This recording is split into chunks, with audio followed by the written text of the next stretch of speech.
Hey guys, hopefully you're having a good week so far. In this video, I have to talk about the spot ETFs. We saw our first outflow day in a little while. We're also going to talk about Michael Saylor and his company now sitting at 3% of the Bitcoin supply that's in circulation. We'll also touch on BTBT's chart along with Bitcoin's chart. Now let's start off with the bad news. There is a little bit of good in this, but the spot Bitcoin ETFs broke their 12-day inflow streak, and on Monday they saw $131 million of outflows, ending a 12-day streak of 6.6 billion. And just look from July 1 to July 21, 2 outflow days among a sea of green inflow days. Vincent Liu, chief investment officer at Kronos, said that this is nothing but positioning, not panic, a natural pause after a strong upward run. The recent ETF outflows reflect profit taking near the highs and measured institutional rebalancing to lock in some gains. Here's something really interesting. While Bitcoin saw an outflow, Bitcoin ETFs, the Ether ETFs actually saw an inflow on Monday,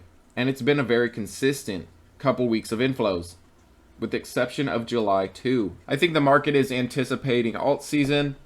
We have been seeing Bitcoin dominance drop. We've been seeing alts run lately. And following the cycle, we are in the perfect timeline for it. We did have news on Monday after Michael Saylor's announced purchase of Bitcoin that Strategy now holds more than 3% of all the Bitcoin that has been minted, which would also mean it's nearly 3% of all the Bitcoin since we have such a small fraction of Bitcoin yet to be mined. And according to a filing on Monday, MicroStrategy acquired 6,220 Bitcoin for $739 million. And this has now raised their holdings to 607,770 Bitcoin, about 3% of the roughly 19.9 million Bitcoin that are issued. This is a value of $72 billion that they're sitting on. Michael Saylor and MicroStrategy aren't the only ones betting on Bitcoin, obviously. We also have news of this Grupo Murano, a real estate company. They're betting $1 billion on Bitcoin with a plan for $10 billion in their treasury in the next 5 years. Now, their plan with this approach is to reduce debt and equity, and their CEO even says instead of buildings waiting for small appreciation, we believe Bitcoin will appreciate more, predicting a potential 300% price increase within 5 years. Not only do they have a Bitcoin treasury plan, but they also plan to deploy Bitcoin ATMs at their properties, and they're educating stakeholders, employees, investors, and guests about Bitcoin's benefits. I'll leave that down below for you if you want to read more on that, but we also have something going on with SpaceX. SpaceX activated a dormant wallet. For the first time in 3 years, they moved 1,308 Bitcoin to a new address. However, this seems just like a movement of their Bitcoin to a different address, not an outright liquidation, because of this $30 fee and no spending from the address that received the Bitcoin.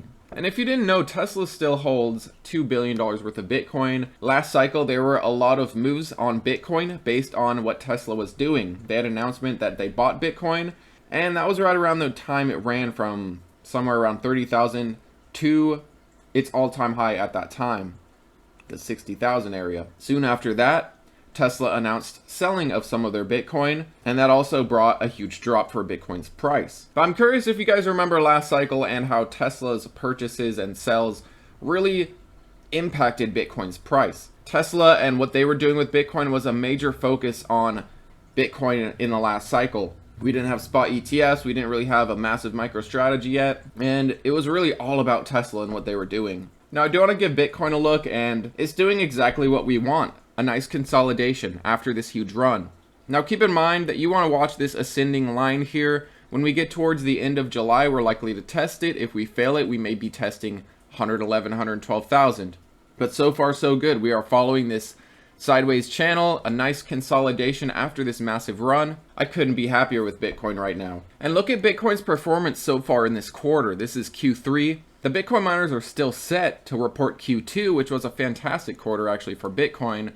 Look at the difference. This was Q1, a bad quarter for the Bitcoin miners. They all pulled back on unprofitable earnings. Bitcoin's unrealized loss affected the Bitcoin miners that hold Bitcoin.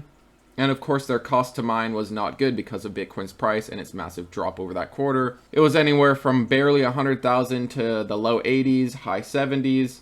It was not a very good quarter for the Bitcoin miners. Q2 is drastically different. Q2 from the beginning to end saw an unrealized gain, which will benefit a lot of the Bitcoin miners, and also the price of Bitcoin on the average versus Q1 was much better, which helps their bottom line as well. I do expect that the market is anticipating a profitable quarter on the Bitcoin miners for Q2. They have been running lately. And not only Q2, but Q3 so far is looking like it's going to be a great quarter for the Bitcoin miners. Bitcoin's price so far has improved from the beginning of the quarter. Of course, we still have a ways to go, but so far so good. Q2 and Q3 are going to look fantastic so far for the Bitcoin miners.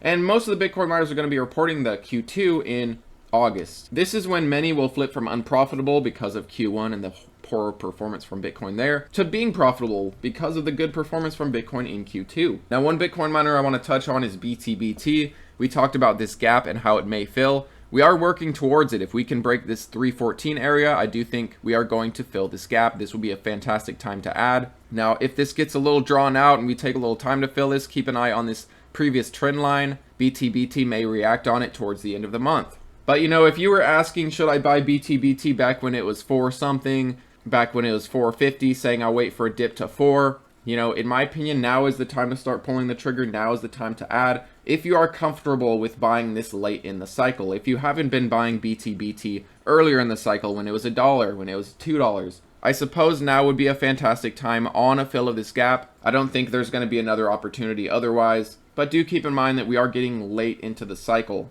But how are you guys feeling so far? It has been a hell of a journey for Bitcoin, for the Bitcoin miners from the beginning of this cycle. Back in the days when Bitcoin was only 15,000, when CleanSpark was under $2, when BTBT was a 50-cent stock, when Iron was a $1 stock, and I don't think it's over yet. But what say you guys? How much juice left do we have to the cycle? Is Bitcoin going to reach 150K? Are the Bitcoin miners going to rally on profitability that is approaching? Thanks as always for watching, guys. I appreciate you, and I'll see you next time.